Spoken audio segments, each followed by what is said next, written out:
Thank you, Mr. President. I rise this morning on behalf of not only the people that I represent in Senate District 52, but on behalf of all New Yorkers, regardless of their politics, regardless of their political persuasion, regardless of where they're from. You know, they say that absolute power corrupts absolutely. It was true in 1857 when the phrase was coined, and that statement has never been more true than it is today. Ask yourself a question. What is the role and responsibility of an elected official? For me, it's simple. It's your job to execute the will of the people. We work for the people, not the other way around. The sad reality is that there are some in this room that are so self-absorbed, so drunk on power, that they will blatantly circumvent the will of the people for their own gain. It's not as though it's happened once, twice, it's happened 3 times. It's the very brief history lesson. 2014, the people of this great state spoke very clearly. They said, we want an independent commission to redraw the line. The bill that allowed that to happen passed in a bipartisan way.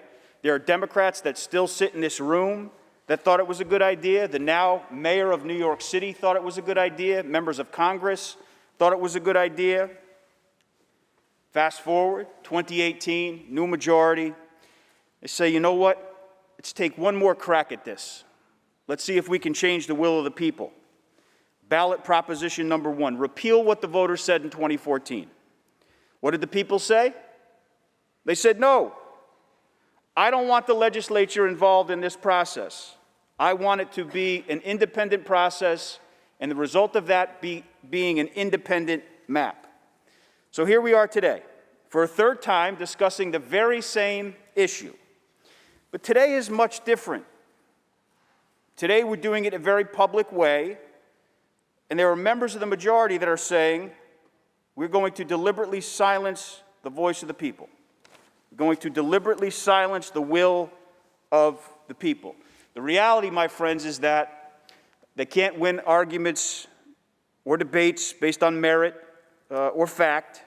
So by way of these maps, what they're doing is structuring the system of government that gives them, the elected official, all of the power at the expense of the very people that they're supposed to be representing. Now, one would think that what I described is a bad movie or a book. And I say to all my friends across this great state that, in fact, it's not.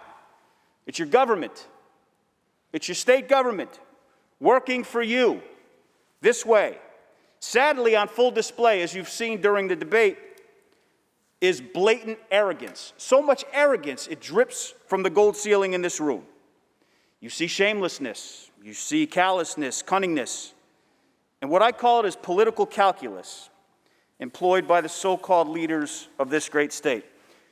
Senator Borrello talked about communities of interest. For decades, Broome and Tioga counties, 2 counties that I represent, have always been represented by the same member of the state Senate. That no longer will be the case. You know why? Because of political gerrymandering. That's why. So for the majority, they have no issue attempting to silence the voice of those in the minority or silence people who live in upstate New York. Mr. President, quite frankly, it's why I rise today, to honor my commitment to the people that I represent and to honor my commitment to the people of all the people of this state. To come here to Albany, to speak up and to be their voice and to speak truth. A yes vote, very simply, is a message to the people. I do not care what you think. I do not care what you say. What I care about is my own political longevity. And as I stand here and speak about this bill, I am more resolute in my belief that I work for the people. My job is to represent their needs. My job is to represent their desires. So today, as I always have, and like my colleagues who sit in their desks exactly where they belong, doing the people's work, I remain, just like my colleagues, a principled leader, an elected official who understands who he works for.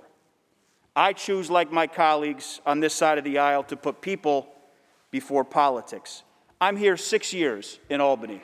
This is the most shameful, undemocratic, un-American piece of legislation that this House has ever taken up. Mr. President, I vote no.